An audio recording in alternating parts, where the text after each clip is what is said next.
the thing is, I think a lot of you guys out there, you over internalize your rejections. Now, by no means am I telling you to go out there and be mediocre. You guys are knowing without a shadow of a doubt, what am I saying? Make money, make muscles, learn game, hold frame. This is your mantra for life. Money, muscles, game, frame, forever. You are on an endless road of optimization forever.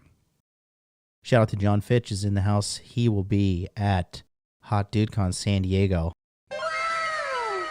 Top of the morning to you, John. Hope you're doing okay there, brother man. John is like a very sincere man. I can't believe I'm actually going to be able to meet him and shake his hand. I used to watch this guy. I was a huge fan of his. Still am a fan of him, but just like more of a friend fan now. But just wild to see, you know, a guy that I used to like idolize on TV. He's like a friend of mine now. Fucking crazy. It's wild, man. I'm telling you. And I just be like you guys. I just be just a dude. And now I'm a hot dude. But, you know, going back to it all, what I was saying originally, you know, by no means take this as a shortcut to like just say all women are fucked up and blah, blah, blah. So fuck them all. And I'm going to go off the cliff and go crazy. No. I'm not saying that. But when you are getting rejected by a woman, and like you're doing cold approach or you go on a date with a chick, right?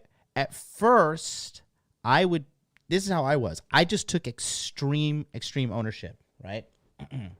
I would say like, no matter what, this is my fault. Like I should have been able to had better game. I should have been able to say things more perfectly. I should have been able to, you know, been able to be smoother, finesse more, whatever.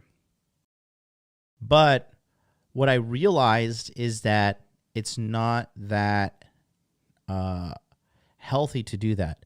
At some point, you do need to logically, and I'm saying this as a man to other men, right?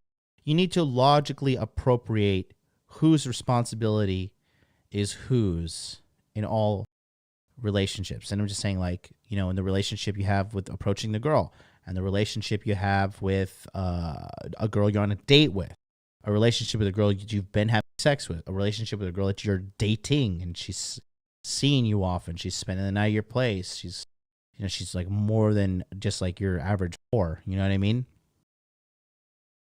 And so you're going to want to know how to be able to discern when a chick is actually like fucked up mentally, which there are a lot of them out there. A lot of them. A lot of these girls are good at pretending too, man. You know, they post like their fucking Instagram photos and they post their Instagram stories and I'm happy and I'm special and my life is so cool, but they go home and like cry themselves to sleep. Or they go home and like they're alone and nobody loves them. Or they go like do drugs, or they go and like they're in like they live in a shithole, like a literal shithole. Right. I used to know this chick, right? She was this like huge, outwardly spoken feminist, right? And you know, Big Daddy MLD, he was piped that feminism right out of her. But you know, there's two type of girls like this I know in Tokyo, and they're this big talker, shit talkers, like I'm the fucking, you know, I don't need no man, and feminism and fuck the patriarchy, all that shit, right? And then I find out through the grapevine, through some girls and shit, that these girls like live like literally like hoarders. Like, you ever see the show Hoarders? They live like hoarders. They have like trash upon trash upon trash in their house. And they have like dirty fucking like used up clothes everywhere and dirty bottles and dirty garbage. And like, you know, they're good looking, they're cute, right? But when you go out into the world,